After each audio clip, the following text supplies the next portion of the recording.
Welcome to Morningstar. I'm Holly Black. With me is Andy Pettit. He's Director of Policy Research at Morningstar. Hello. Hello, Holly. So you're here to tell us at the halfway point in the year a bit of an update on these fund value assessment reports. Can you give us a quick reminder of what they actually are? Sure.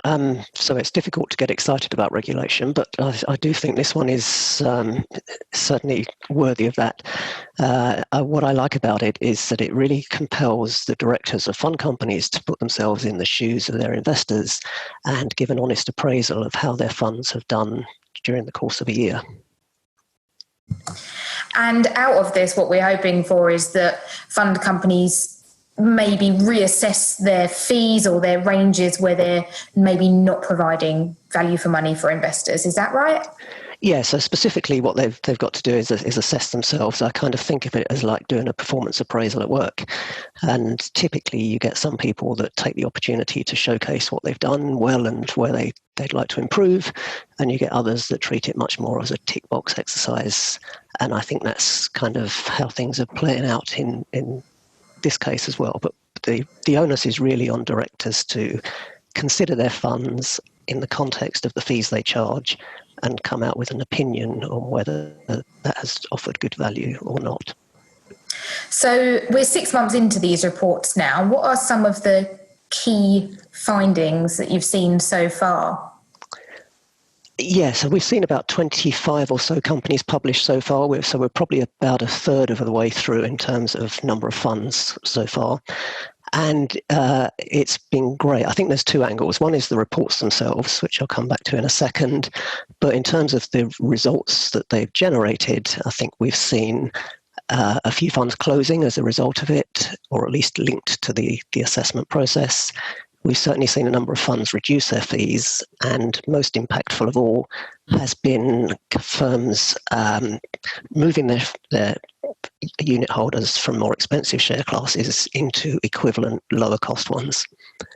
And that's really almost completing the job that RDR started in terms of taking out advice fees from being embedded within funds. So a number of investors were unlucky enough to have stayed in those more expensive share classes until now. And these assessments have been the catalyst to move them to cheaper classes. Have there been any companies that have particularly stood out for you in how well they have approached this?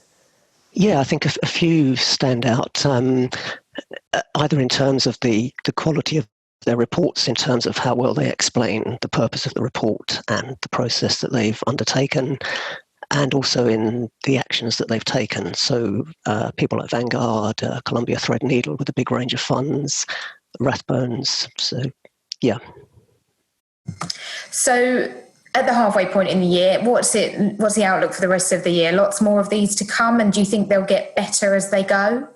Yeah, I think that'll be an interesting thing. So the people that have gone early obviously haven't had a template to aspire to or to copy, if you like, and the FCA were deliberately very non-prescriptive, encouraging the industry to come up with best practice.